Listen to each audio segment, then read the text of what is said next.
Nobody expected to see Lil Nas X locked up in a Los Angeles jail cell, let alone sentenced. See my good side. My good side, and attacking a cop while naked. His future behind bars looks real. The real shock isn't that just keep them in your prayers, you know. he's completely lost his mind. Just keep them in your prayers. You know, let me break it down. How Lil Nas X ended up in handcuffs. Listen up, because this story about to blow your mind. Picture this. It's barely sunrise on August 21st, 2025. Los Angeles police getting frantic calls about some dude walking buck naked through Studio City. Nobody on that dispatch call knew they about to arrest one of the biggest names in music. But that's exactly what went down on Ventura Boulevard that morning. The scene was straight chaos from minute one. Multiple witnesses describe watching this figure stumble through the early morning streets wearing nothing but tidy whities and some beat-up cowboy boots.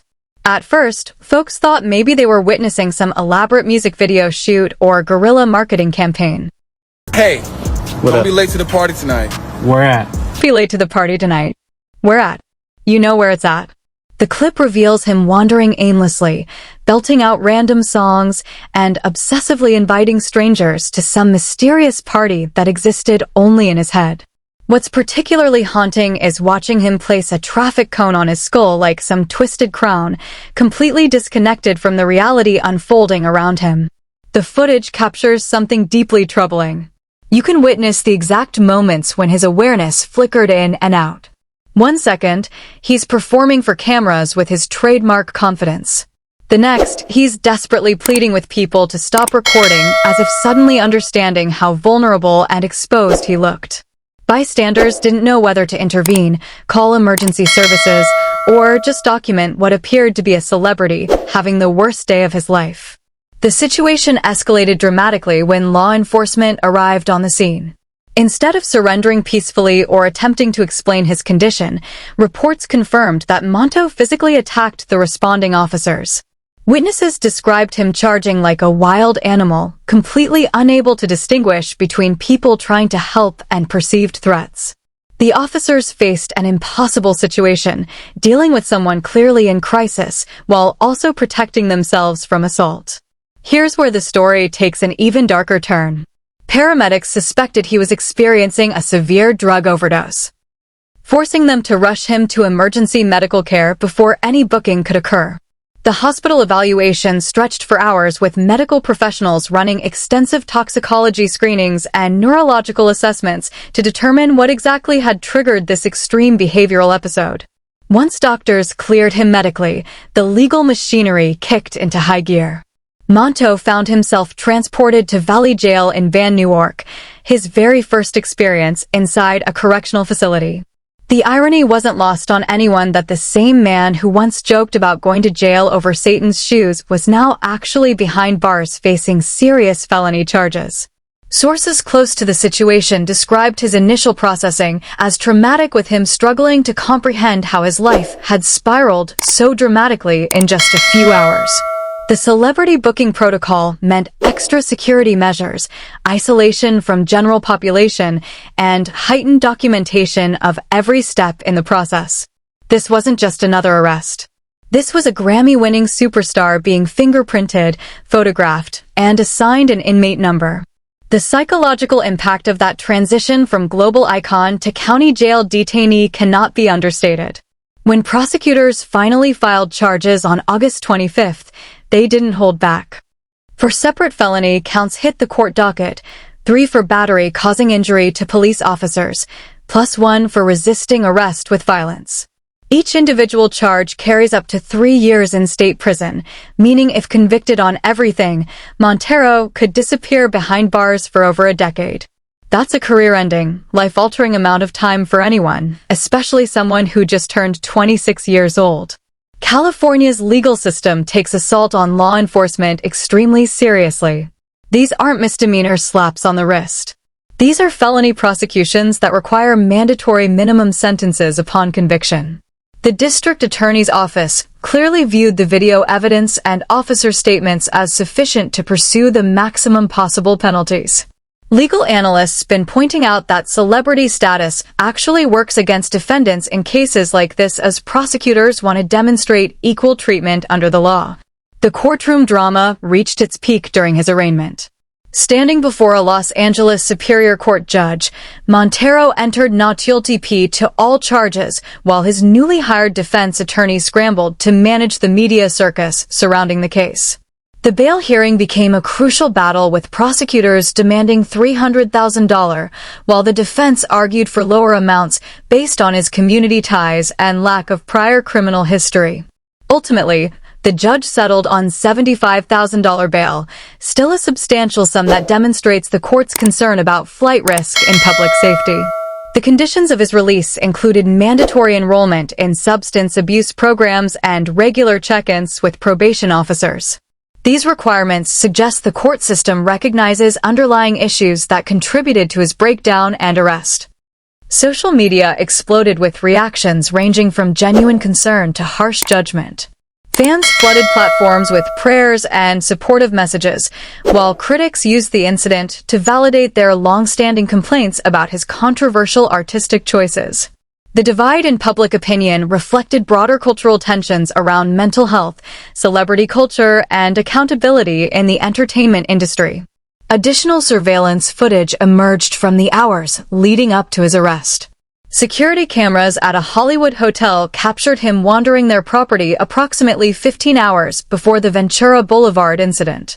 In these earlier recordings, he appears more composed, but still exhibiting concerning behavior, removing clothing, drinking excessive water, and seeming disoriented about his location despite not being a registered guest. This timeline suggests his deterioration wasn't sudden, but rather a gradual descent that accelerated throughout the day and night. Hotel staff reported him appearing confused about where he was and why he was there, raising questions about what triggered this extended episode and whether intervention could have prevented the eventual confrontation with police. The legal implications extend far beyond just criminal penalties. This represents Monto's first encounter with serious criminal charges, marking a dramatic escalation from his previous civil legal issues like the Nike trademark dispute over Satan's shoes, where that earlier controversy was ultimately resolved through settlements and publicity. These criminal charges carry permanent consequences that could affect everything from touring internationally to maintaining professional licenses. Industry insiders been speculating about connections between his arrest and mounting career pressures. Recent musical releases failed to achieve the commercial success of his earlier hits, leading to whispers about his relevance and staying power in an increasingly competitive landscape. The stress of living up to impossible expectations while maintaining his provocative public persona may have contributed to whatever breaking point led to that August morning breakdown. The controversies that built his brand and broke his spirit. Now that we covered how Monto ended up in custody, let's rewind and examine the explosive controversies that defined his career trajectory. Every major scandal, every public outcry, every moment of moral panic, they all led to this inevitable crash that nobody wanted to see coming. This man mastered the art of turning outrage into chart success. But that same strategy might have ultimately destroyed him from the inside out. The foundation for his controversial reputation started with what many consider his masterpiece of provocation, the Montero, Call Me By Your Name visual spectacle. This wasn't just a music video. It was a calculated assault on conservative sensibilities that depicted him seducing Satan himself in hell's most intimate setting. The religious imagery wasn't accidental. Every symbol, every reference, every provocative frame was designed to trigger maximum moral outrage from traditional Christian audiences. The accompanying merchandise strategy proved even more inflammatory. Collaborating with notorious art collective MSC Chef, they created the legendary Satan footwear. Customized Nike sneakers containing actual human blood, pentagrams, and biblical references to Satan's fall from grace. Limited to exactly 666 pairs priced at $1,018 each. They represented the perfect fusion of blasphemy and capitalism that defined Montero's approach to controversy marketing. The cultural response was swift and vicious. Conservative commentators like Candace Owens declared war on his artistic vision, claiming he was corrupting black youth and undermining traditional family values. Religious leaders organized boycotts. Politicians condemned him publicly. And even Nike filed immediate legal action to distance themselves from the unauthorized modifications to their products. But here's the genius part. Every angry tweet, every outraged sermon, every political condemnation just amplified his reach and drove more streams to his music. The backlash revealed deep fault lines in American culture around race, sexuality, and religious authority. Montero's critics weren't just upset about artistic expression. They were threatened by a young black, openly gay artist who refused to stay in his assigned cultural lane. His response to the criticism was characteristically defiant, posting mock apologies that cut directly to scenes of him grinding on Satan, essentially telling his haters that their anger only made him more successful. Numbers don't lie when it comes to controversy driving commercial success. The Montero single shot straight to #1 on Billboard, accumulated over 100 million views within weeks, and established him as someone who could weaponize moral panic for mainstream profit. The Satan shoes sold out instantly, became collector's items worth thousands, and created a template for artist brand collaborations that push cultural boundaries. But the pattern of escalating provocations continued with his next major scandal. The J. Christ era marked his boldest religious appropriation yet. But I do apologize for that. I will say I am sorry for that. That was overboard. Though I don't agree with all of Christianity's rules or whatnot. Hello, everybody. I wanted to not necessarily apologize, but I wanted to explain. I'm not the first person to dress up as Jesus. I'm not the first rapper. I'm not the first artist, and I won't be the last. And I know, like, given my history with, the Call Me By Your Name video, anything that I do related to religion can be seen as, like, mockery. That just was not the case with this. And I will say, though, with the communion video, with me eating the crackers and juice, I thought that video was going to be the video to lighten the mood, to take it down, like, less serious or whatnot. I thought that was something that we all wanted to do as kids or whatnot, but I didn't understand the idea of, the reality of what it is. It's me eating the communion, which is like the symbolism of like Jesus' blood and bones or something like that. Second of all, this not okay. It's just not okay, bro. It's just not okay. I'm going to be honest with y'all, bro. Listen, this not it. This really not it, bro. Like, I got a lot of people that are very close to me in my chat, and we not rocking with this. It's super disrespectful. It's wrong. And yeah, burn, baby. Burn. Like, who laughed at this, bro? Like, who's liking this? Like, bro, like, who the like TikTok? You should have just been take this. For the first time, the backlash seemed to genuinely affect him. He issued public apologies, acknowledging that some promotional content had gone overboard, suggesting that even he recognized boundaries existed in his pursuit of viral attention. But I do apologize for that. I will say I am sorry for that. That was overboard. Though I might don't agree with all of Christianity's rules or whatnot. Hello, everybody. I wanted to not necessarily apologize, but I wanted to explain. I'm not the first person to dress up as Jesus. I'm not the first rapper. I'm not the first artist, and I won't be the last. And I know, like, given my history with, the Call Me By Your Name video, anything that I do related to religion can be seen as, like, mockery. That just was not the case with this. And I will say, though, with the communion video with me eating the crackers and juice, I thought that video was going to be the video to lighten the mood, to take it down, like, less serious or whatnot. I thought that was something that we all wanted to do as kids or whatnot, but I didn't understand the idea of the reality of what it is. It's me eating the communion, which is like the symbolism of like Jesus's blood and bones or something like that. This moment of vulnerability contrasted sharply with his typically defiant responses to criticism, hinting at internal struggles with the psychological cost of constant controversy generation. The poorly timed humor sparked genuine anger from LGBTQ+ advocates who expected better from someone positioned as a queer icon. His response to trans activist criticism showed a nastier side of his personality, with crude dismissals that led to harassment campaigns against community organizers. The incident exposed how his internet troll background sometimes overwhelmed his role as a supposed advocate for marginalized communities. Even his eventual apology felt hollow compared to the immediate harm caused by his initial response and the subsequent pillion from his fan base. The homophobic attacks he faced throughout his career created their own layer of trauma. Rapper Boozy Badass's deleted tweet encouraging his suicide represented the extreme end of hip-hop's rejection of his openly gay identity. These weren't just professional criticisms. They were personal attacks on his right to exist and succeed as an authentic queer artist in traditionally masculine genres. Industry relationships suffered as well. His tensions with BET after they questioned whether he was a Satanist or devil worshipper following his award show performance illustrated how even supposedly supportive institutions harbored reservations about his provocative approach.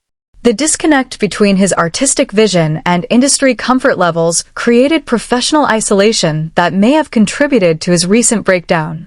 Each controversy followed a predictable pattern.